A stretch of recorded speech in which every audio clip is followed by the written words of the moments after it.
हुकूमत ने डॉलर की स्मगलिंग, जखीरा अंदोजी और ब्लैक मार्केट के खिलाफ क्रैकडाउन के बाद अब अफगानिस्तान ट्रांजिट ट्रेड के नाम पर होने वाली स्मगलिंग के खिलाफ क्रैकडाउन का आगाज़ कर दिया है। नए रूल्स बना दिए हैं, कुछ अशिया पर पाबंदियां लगा दी हैं और कुछ पर ड्यूटीज़ लगा दी हैं हुकूमत की जानिब से।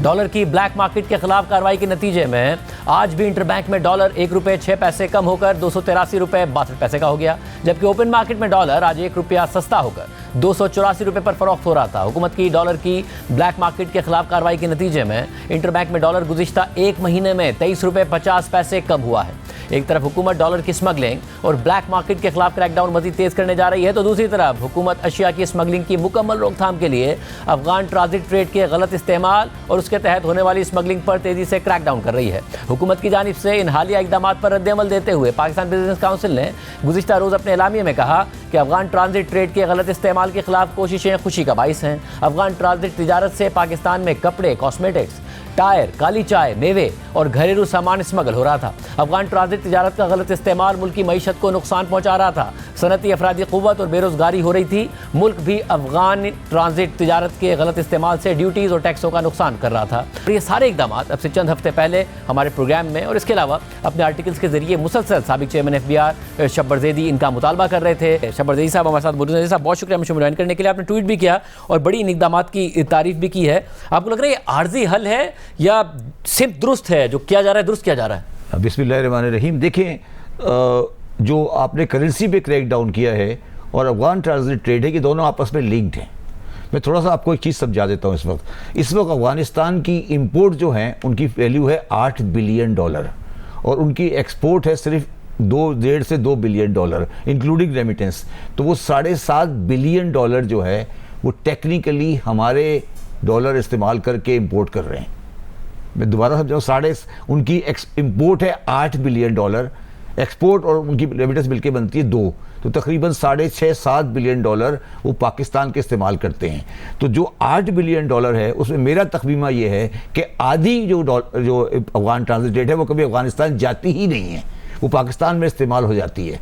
उसके लिए डॉलर हवाले से पे किए जाते हैं। जो अफगानिस्तान जाती है वो भी जो उसकी कीमत है वो उसके डॉलर वो पाकिस्तानी मार्केट से ख़रीदते थे, जिसकी वजह से पाकिस्तान डॉलर में डिमांड आ गई थी।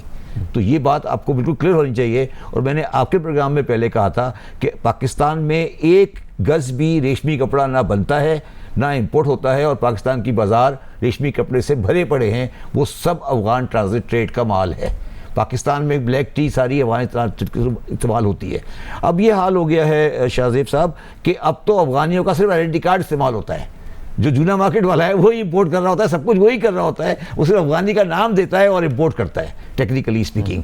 तो ये जो अफगान ट्रांजिट ट्रेड पे गवर्नमेंट ने 2 SRO इशू किए हैं, मैं आपको थोड़ा एक्सप्लेन करता हूँ। एक है SRO नंबर 1397। ये SRO FBR ने इशू नहीं किया, ये मिनिस्ट्री ऑफ कॉमर्स ने इशू किया है, जिसमें उन्होंने कुछ आइटम पे पाबंदी लगा दी है, जिसमें कपड़ा है, जिसमें टायर है, जिसमें ब्लैक टी है और कंज्यूमेबल आइटम्स हैं। ये वो आइटम है जिस पे पाकिस्तान ने कहा ये आइटम इंपोर्ट होंगे ही नहीं, ठीक है, ये अफगानिस्तान इंपोर्ट नहीं कर सकता, ये मिनिस्ट्री ऑफ कॉमर्स ने बैन कर दिया। दूसरा SRO नंबर है 1380। 1380 में पाकिस्तान गवर्नमेंट ड्यूटी नहीं लगा सकती अफगानिस्तान के गुड्स के ऊपर, तो उन्होंने एक 10% प्रोसेसिंग फ़ी लगाई है, ठीक है। और उन्होंने एक सबसे दूसरी बात जो की है वो ये की है कि अफगानिस्तान में जो भी इंपोर्ट होती थी उनसे FBR एक इंश्योरेंस की रिवॉल्विंग गारंटी लिया करता था। अब उन्होंने ख़त्म कर दी और सबसे बैंक गारंटी लेनी है। तो मैं ये समझता हूँ, मेरा ज़ाती व्यू है कि अगर अफगानिस्तान की ट्रेड को अफगान ट्रांजिट ट्रेड को आपने मैनेज कर लिया तो आप समझ लें कि पाकिस्तान के मईशत के तकरीबन 20% मसाइल हल कर जाएंगे। सवाल ये है कि क्या वो मैनेज हो जाएगी या नहीं? ये जो दो इक़दाम है कि पाबंदियाँ, और दूसरा ये है कि जी आपकी बैंक गारंटी होगी, अगर ये प्रूफ नहीं मिला कि अफगानिस्तान रशिया गई हैं तो वो कैश हो जाएगी। ये 2 इक़दाम ऐसे हैं कि जिससे कंट्रोल हो जाएगी। सबसे बड़ा आइटम बैन का है ना सर, सबसे बड़े आइटम जो है पहली वाली लिस्ट के अंदर है, जो आ ही नहीं सकता। पहले देखिए ना, पहले तो आता था, आ ही नहीं सकता ना, वो आएगा नहीं तो फिर वो कैसे अवेलेबल होगा? अभी तो पहले ना कि आता है अफगानिस्तान में फिर दिखता है ना। अब आपने कह दिया कि फैब्रिक आ ही नहीं सकता, ख़त्म हो गई बात। ब्लैक टी आ ही नहीं सकती, बैन हो गई, ख़त्म हो गई बात।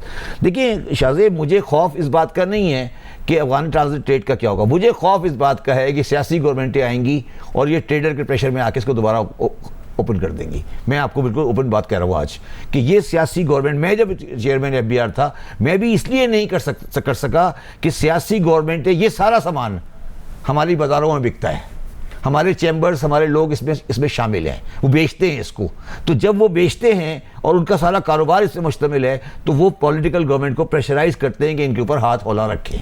अच्छा, मगर सिर्फ सियासी पॉलिटिकल गवर्नमेंट तो नहीं ना। जब आपने क्रैकडाउन करने की कोशिश की स्मगलिंग पर, तो कोर कमांडर कोयटा भी आ गए थे, आपने बताया। इसके अलावा जनरल बाजवा ने आपको कहा था जब आपने रियल एस्टेट पे करने की कोशिश की। अब वहां से भी तो एक पूरी विल नजर आ रही है ना। हाँ, वो विल नजर आ रही है, मगर वो विल नजर आ रही है, साथ में ये वाली विल नजर आ रही है। दोनों चीजें साथ साथ होनी चाहिए ना। मैं सिर्फ ये कहने की कोशिश कर रहा हूँ कि अफगान ट्रांजिट ट्रेड हमारे डॉलर के ऊपर 6 बिलियन का इफेक्ट डाल रही है। तो हमारी इंपोर्ट जो 70 मिलियन है, वो 70 नहीं है बल्कि 76 है। तो अगर मैं 6 बिलियन निकाल दूं तो मेरा डॉलर आज 250 का हो जाएगा। मैं ये कह रहा हूं, ये डॉलर 250 पे आना चाहिए अगर अफगान ट्रांजिट ट्रेड को आपने मैनेज कर। इस वक्त जो अफगानिस्तान की गवर्नमेंट चल रही है फाइनेंशियली, वो इस पे चल रही है ना कि वो इंपोर्ट करते हैं और इंपोर्ट के लिए डॉलर कहाँ से लेते हैं? वो उनके पास डॉलर है ही नहीं। तो उनका जो इंपोर्ट एक्सपोर्ट का बैलेंस है वो टेक्निकली पाकिस्तान का हवाला सिस्टम फाइनेंस कर रहा था, एक्सचेंज कंपनियां फाइनेंस कर रही थी। अभी जब आप इसको कंट्रोल करेंगे तो अफगान गवर्नमेंट को ये रियलाइज़ करना पड़ेगा कि वो अब इसमें पार्टी नहीं बने और इस चीज़ को सही करें। ये बहुत बड़ा स्टेप है, अभी लोग इसको समझ नहीं पा रहे हैं कि इसका क्या इफेक्ट होगा। ऐसा एक और पाकिस्तान बिजनेस काउंसिल ने जहाँ इसको सराहा है, दूसरी तरफ उन्होंने फाइनेंस मिनिस्टर को खत लिखा और उसमें उन्होंने बताया कि जी जब चाइना, सिंगापुर, जर्मनी और यूके से पाकिस्तान को एक्सपोर्ट की जाने वाली अशिया का डेटा लिया गया तो जो वैल्यू है 2022 की वो 26.3 अरब डॉलर है।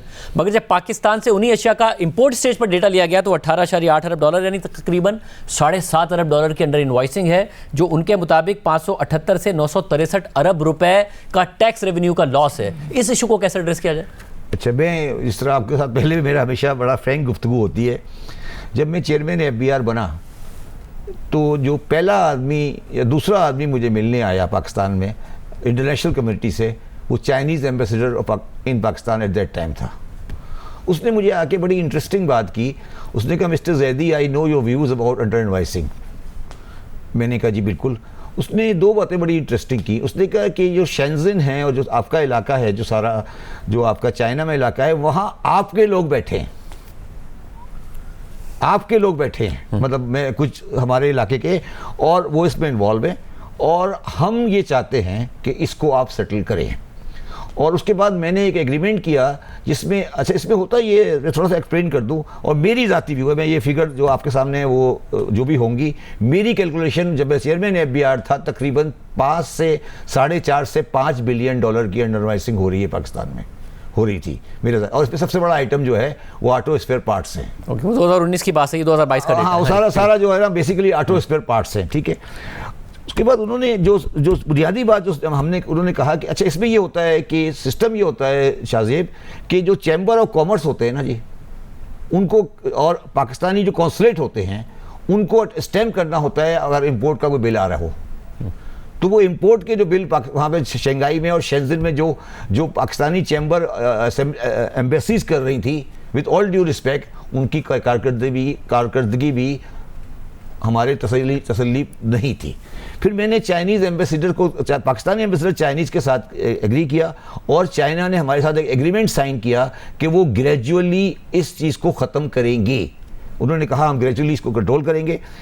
मगर हाल ये था शाहजेब के जो कस्टम हाउस है उसके बिल्कुल सामने वाली गली में आपको जाली GD और जाली इनवॉइसेस मिलती हैं अभी भी, मैं ये नहीं कहता नहीं मिलती, होती थी। तो ये एक बहुत बड़ा नेटवर्क है और आपको इसको ख़त्म करना पड़ेगा। और इसमें आपको चाइनीज़ गवर्नमेंट, पाकिस्तानी जो आपका कमर्शियल कॉन्सुलेट बैठा हुआ है शंघाई में या शेंजन में, उनको लेना पड़ेगा। और जो पाकिस्तानी बिजनेस कम्युनिटी अब जाके चाइना में सेटल होके अंडर इनवॉइसिंग वाला काम करती है, उसको सेटल करना पड़ेगा। तो ये जो कस्टम के साथ लोग बैठे हैं और ये रूलिंग इशू करते हैं, ये सारा एक माफिया था है और ये पूरा सिस्टम है उस माफिया के तहत कर रहा है। तो अगर आपने पाकिस्तान की इंपोर्ट को बैलेंस करना है और सही करना है तो चाइनीज़ अंडर इनवॉइसिंग को सही करना पड़ेगा। और इस बात ये जो आपने फिगर दी है इसको चाइनीज़ गवर्नमेंट भी इनकार नहीं करती, इससे वो डिनाई नहीं करते। तो डेटा ही उनका है, चाइनीज़ एक्सपोर्ट वैल्यू उनका है, हमारी इंपोर्ट। चाइनीज़ एम्बेसडर ने ये मुझे कहा था कि वो हमें कोऑपरेट करने को तैयार है, वो ये एडमिट कर रहे थे कि ये है, मगर उन्होंने कहा कि जी ये इसमें पूरा एक नेटवर्क है, इसमें आपकी कॉन्सुलेट वाले भी शामिल हैं, तो इसको आप सेटल करें। मतलब अभी 550 से 1000 अरब रुपए तक का मामला है जी। दूसरी तरफ IMF वर्ल्ड बैंक हमसे कह रहे हैं कि जी आप रियल एस्टेट को, रिटेल को और एग्रीकल्चर को टैक्स करें, ये यहाँ पर अंडर इन्वाइसिंग करके इतना टैक्स बचाया जा रहा है। मगर वर्ल्ड बैंक ये भी कह रहा है जो 50,000 से कम वाले हैं आप उन पे भी टैक्स कर दें, सैलरीड इनकम के साथ ये जुल्म होगा। मैं थोड़ा आपको समझाता हूँ। देखिए, मैं आपके एक प्रोग्राम में पहले आया था, आज किसी दुकान पे आप चले जाएं तो उसके जो शेल्फ है उस पर 3 गुड्स रखी हुई हैं। एक उसने खुद बनाई है, एक वो है जो ड्यूटी पेड है, एक वो है जो अफगान ट्रांजिट से आई हुई है, एक वो है जो अंडर इनवाइसिंग आई हुई है।